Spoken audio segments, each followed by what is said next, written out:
TV18.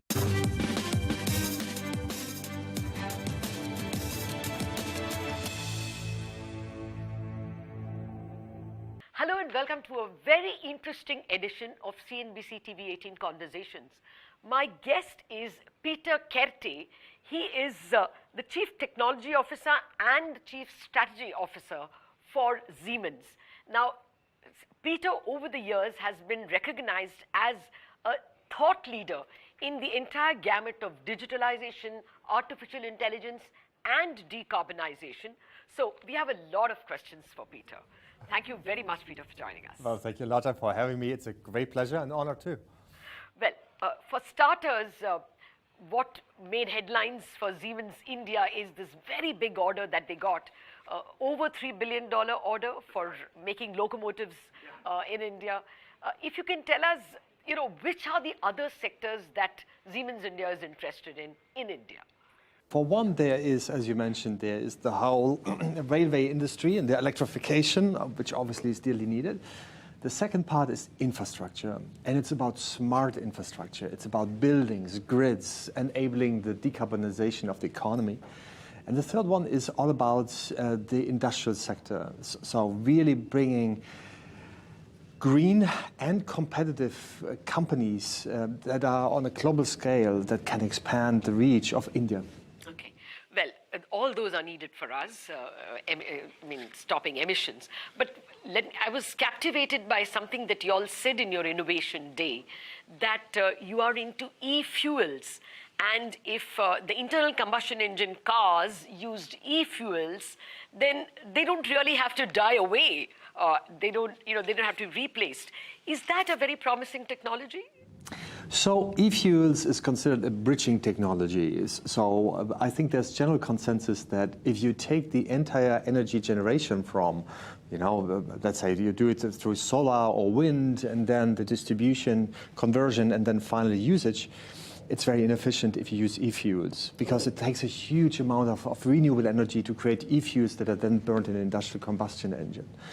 So the better idea is indeed actually just to ship those green electrons all the way directly to the car, into a battery, and then drive off. But we know this is not going to happen overnight. We know that cars, and in particular trucks, very important trucks, they're here to stay for decades. So therefore, it is a bridging technology for sure. Okay. It's a bridging technology, so we have to be prepared for electric vehicles. Yes, we have to. There isn't too much of a life for ICEs. There is not a life for ICEs. There's the conversation about hydrogen in particular for those applications where there's a long distance and for very heavy duty vehicles such as tractors, trucks, any kind of this size, that might actually have hydrogen as an energy source, but not so much the e-fuels, and for sure not the way we think about it today. Okay. Now, the other part of your presentation, which was very fascinating, was this digital twin. Yeah. Now, to what extent is it in vogue, for that matter, in Europe? And do you see a lot of Indian companies asking you to make a digital twin for their factories?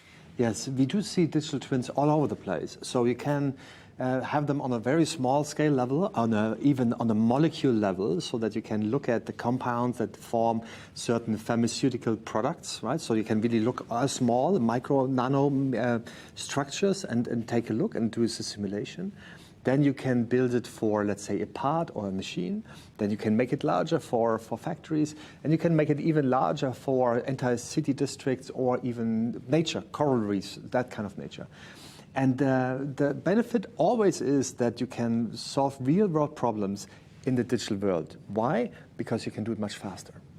Because once you have digitalized the whole process, you understand nature, you can simulate, you can optimize, and then you can feed it back into the real world. But is it much in vogue in India? Are people asking you for yes, factories to be set up both with the digital twin? Increasingly more, increasingly more. We see this today more on the machine level, on the machine part level. We see this from the pharmaceutical industries. We see this from the semiconductor industry. They're very, very interested in it. Because the digital twin is in particular interesting for those industries that have huge expenditures in terms of capex, and that are under intense time pressure. So think about You mentioned the EV vehicles, batteries. Batteries are really needed, and you need to build them. And so digital twin can help really to accelerate and make them more efficient. Okay. Well, when you are approached by companies in India for digitalization, or for that matter anywhere, they're not always asking you for a brownfield or for a greenfield factory. They have a brownfield factory. They want to digitalize some aspects.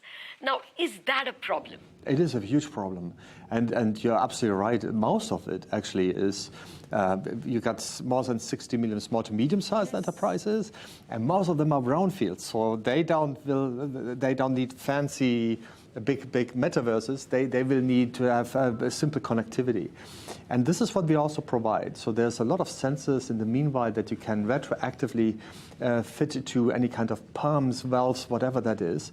You can then wirelessly connect them and have them machine learning, artificial intelligence look into anomaly detection.